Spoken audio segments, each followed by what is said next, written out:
김진사에게는 두 아들이 있었다. 큰아들 서기와 작은아들 복이. 아내가 복이를 낳다 세상을 떠난 뒤 진사는 홀로 두 아들을 키웠다. 서기는 어릴 적부터 부지런했다. 해에 뜨기 전에 일어나 마당을 쓸고 아버지 따라 밭에 나가 김을 맸다. 반면 복이는 언제나 늦잠을 잤다. 형이 일할 때 복이는 개울가에서 물장구를 치거나 마을 아이들과 어울려 놀았다. 복아, 일을 좀 거들어라. 아버지가 부르면 복이는 잠깐 나왔다가 곧 사라지기 일쑤였다. 서기는 속이 상했지만 참았다. 아버지가 동생을 야단치지 않으니 형으로서 뭐라 할 수도 없었다. 세월이 흘러 서기가 장가를 들 나이가 되었다. 진사는 두 아들을 마루에 앉혔다. 너희도 이제 다 컸구나. 내가 가진 밭을 둘로 나눠주마. 진사는 마을 이장과 훈장을 불러 증인을 세웠다. 집 뒤 산비탈의 밭 열마지기를 정확히 반으로 갈라 동쪽은 서기에게, 서쪽은 복이에게 주었다. 문서를 작성하고 도장을 찍었다. 똑같이 나눴으니 불만 없겠지? 예, 아버님. 서기는 절을 올렸다. 복이도 따라 절했지만 그 얼굴엔 시큰둥한 기색이 역력했다. 이튿날부터 서기는 자기 밭을 일구기 시작했다.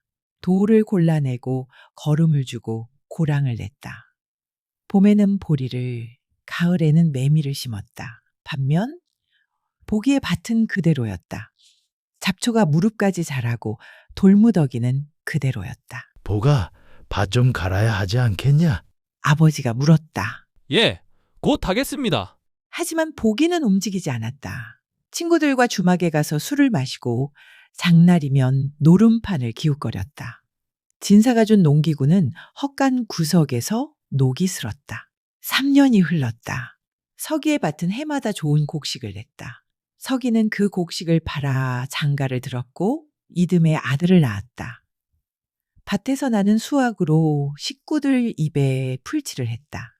복이의 밭은 황무지가 되었다. 가시나무가 자라고 여름이면 뱀이 나왔다. 마을 사람들은 혀를 찼다. 똑같은 밭을 받았는데 어찌 저리 다를 수 있나. 아버지 속이 타들어 가시겠구먼. 복이는 밭에서 아무것도 거두지 못했지만 아버지가 주는 양식으로 겨우 입에 풀칠을 했다. 진사는 복이에게 잔소리를 하지 않았다. 다만 깊은 한숨만 내쉴 뿐이었다. 그해 가을, 진사가 서기를 불렀다. 서가, 예, 아버님. 내가 부탁이 하나 있다.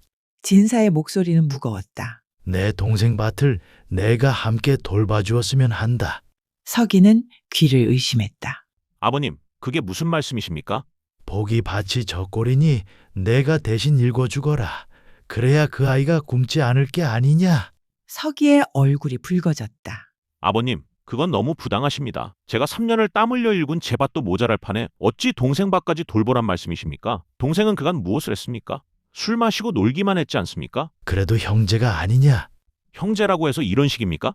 저는 못하겠습니다. 서기는 처음으로 아버지께 대든 것이었다. 진사는 아무 말 없이 서기를 바라보았다.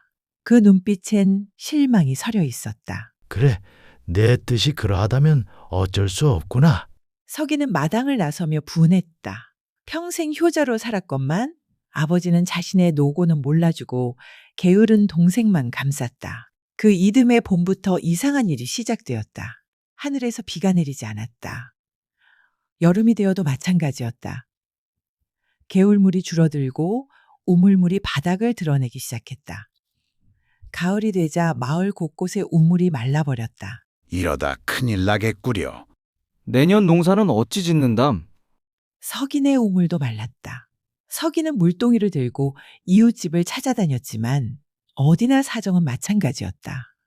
물이 있는 집은 자기 식구 먹을 물도 부족해 나눠줄 형편이 못 되었다. 이러다 농사를 망치겠구려. 서기가 아내에게 말했다. 장터 우물도 말랐다던데요. 그때 이웃집 노인이 찾아왔다. 서기 내 동생 밭 쪽에 물이 솟는다더구나? 예? 그게 무슨 말씀이십니까? 보기가 황무지로 놔뒀던 밭 아니냐? 거기 바위 틈에서 물이 콸콸 나온다더라. 마을 사람들이 몰려가더구먼. 서기는 귀를 의심했다. 아무것도 자라지 않던 그 황무지에서 샘물이 서기는 물동이를 들고 복인의 밭으로 향했다. 과연 사람들이 모여 있었다. 황무지 한가운데 바위 틈에서 맑은 물이 콸콸 솟아나고 있었다. 가뭄에도 마르지 않는 샘이었다. 보기가 물가에 앉아 있었다. 서기와 눈이 마주쳤다. 형님, 보기가 일어섰다. 물을 좀 얻으러 왔다. 서기는 고개를 숙였다. 3년 전 자기가 동생의 밭을 거들어 주길 거절했던 일이 떠올랐다. 지금 자신은 그 동생에게 물을 구하러 온 것이다. 보기가 말했다. 형님, 가져가십시오. 이 물은 제 밭에서 나오지만 형님도 쓰셔야죠. 보가 괜찮습니다. 마을 사람들 모두 쓰라고 아버지께 말씀드렸습니다. 서기는 물동이를 채우며 목이 메었다. 자신은 잘 가꾼 밭을 동생과 나누려 하지 않았는데 동생은 자기 밭의 물을 기꺼이 나눠주고 있었다. 그 물 덕분에 서기는 가을에 어느 정도 곡식을 거둘 수 있었다. 가뭄 때문에 풍년은 아니었지만 그래도 식구들이 먹고 살만했다.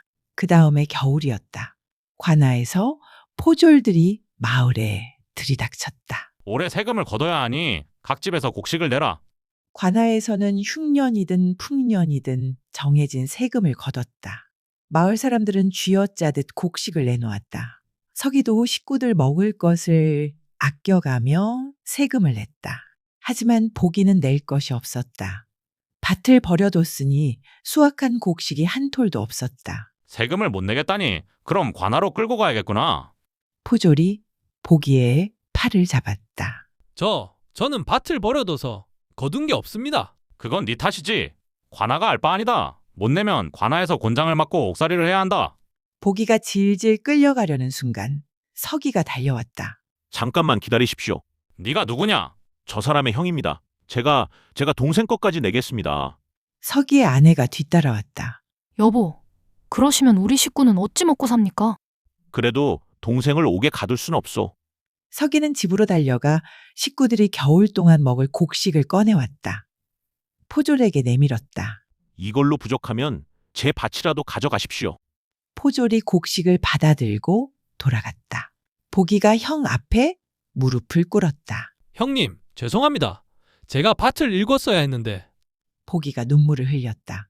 서기도 눈시울이 붉어졌다. 일어나라 보가. 형이 미안하다. 형님이 무슨 잘못이 있습니까? 모두 제 탓입니다. 아니다. 3년 전 아버지께서 내 밭을 돌보라 하셨을 때 내가 거절했다. 그때 내가 도와줬더라면 지금 이 꼴이 안 됐을 게다. 그날 서기가 아버지를 찾아뵈러 갔다. 진사는 방 안에서 기침을 하고 있었다. 지난 가을부터 앓기 시작한 병이 깊어져 이제는 자리에서 일어나기도 힘들어 보였다. 아버님, 오, 서가, 무슨 일이냐? 오늘 보기를 구했습니다. 서기는 관아 일을 말씀드렸다. 진사는 고개를 끄덕였다. 그래, 잘했다. 아버님, 제가 잘못 생각했습니다. 3년 전 동생 밭을 돌보라 하셨을 때 제가 거절한 것을 진사가 서기의 손을 잡았다. 이제야 깨달았구나. 보가 둘 다 들어라. 보기도 방으로 들어왔다. 두 아들이 아버지 곁에 앉았다. 내가 죽거든 헛간뒤 장독대 밑을 파보거라. 거기 너희에게 줄 것이 묻혀 있다. 아버님 무슨 말씀을? 약속하거라. 두 아들은 눈물을 흘리며 약속했다. 보름 뒤 진사가 눈을 감았다. 장례를 치른 뒤 두 형제는 헛간 뒤로 갔다. 장독대 밑을 파보니 작은 나무 상자가 나왔다. 상자를 열자 편지 두 통이 들어있었다. 하나는 서기 앞으로, 하나는 보기 앞으로. 서기가 먼저 자기 편지를 펼쳤다. 서가, 내가 이 글을 읽을 때쯤이면 나는 이미 없을 것이다. 너는 평생 부지런했고 내 밭을 훌륭히 읽었다. 아비로서 자랑스럽다. 하지만 내가 내게 동생 밭을 돌보라 한 것은 내 마음을 시험하기 위함이었다. 형제란 피를 나눈 사이다. 내가 잘났다고 동생을 외면한다면 그 잘남이 무슨 소용이겠느냐. 밭은 힘으로 일구지만 사람의 마음은 너그러움으로 일군다는 것을 기억하거라. 보기에게 준 서쪽 밭은 원래 물이 좋은 땅이었다. 가뭄이 들면 그 땅에서 샘이 솟는다. 하지만 너는 그걸 몰랐지. 누가 더 좋은 땅을 받았는지는 나중에야 알 수 있는 법이다. 서기의 손이 떨렸다. 아버지는 처음부터 알고 계셨던 것이다. 보기도 자기 편지를 펼쳤다. 보가, 너는 평생 게으름을 피웠다. 내가 밭을 버려둔 것은 내 탓이다. 하지만 나는 내게 밥을 주었다. 왜 그랬겠느냐? 내가 내 아들이기 때문이다. 부모란 자식이 잘못해도 버리지 못한다. 하지만 이제 내가 없으니 내가 스스로 살아야 한다. 형에게 의지하지 말고 내 손으로 내 밥을 벌어라. 늦었지만 지금이라도 밭을 일궈라. 내 밭은 가뭄에도 샘이 마르지 않는 땅이다. 그 물로 형을 도우며 살아라. 받기만 하지 말고 줄 줄도 알아야 사람이다. 보기가 편지를 들고 흐느꼈다. 형님, 아버지께서는 다 아셨습니다. 제 밭이 물 좋은 땅인 걸 아셨던 겁니다. 그래, 아버지께선 우리를 시험하셨던 거야. 서기가 동생의 어깨에 손을 얹었다. 보가, 미안하다. 내가 너를 외면했다. 아닙니다, 형님. 제가 게을렀습니다. 하지만 이제 달라지겠습니다. 이듬해 봄 두 형제는 함께 밭을 일궜다. 서기가 보기에게 땅 고르는 법, 씨 뿌리는 법, 김매는 법을 가르쳤다. 보기는 서툴렀지만 포기하지 않았다. 보기네 밭의 샘물은 두 밭을 모두 적셨다. 여름 장마 때 서기의 밭 한쪽이 무너져 내렸다. 보기가 자기 일을 제쳐두고 달려와 함께 흙을 날랐다. 형님, 제가 형님께 받은 게 얼마인데요? 가을이 되자 보기의 밭에서도 곡식이 났다. 서기의 밭만큼은 아니었지만 제법 쓸만한 수확이었다. 보기는 그 곡식을 받아들고 울었다. 형님, 제가 처음으로 제 손으로 거둔 곡식입니다. 잘했다, 보가. 아버지가 보셨으면 좋아하셨을 게다. 두 형제는 아버지 산소에 올라가 수확한 곡식을 올렸다. 산 아래로 두 밭이 나란히 보였다. 한때는 하나는 푸르고 하나는 황폐했지만 이제는 둘 다 가을빛으로 물들어 있었다. 서기는 그제야 알았다. 아버지가 나눠준 것은 밭이 아니었다. 형제가 서로를 돌보는 마음이었다. 땅은 사람을 먹여 살리지만 사람과 함께 살아간다는 것을 바람이 불었다. 두 밭의 곡식이 함께 흔들렸다. 보기네의 밭의 샘물은 여전히 콸콸 흐르며 두 형제의 밭을 고루 적시고 있었다. 시청해 주셔서 감사합니다.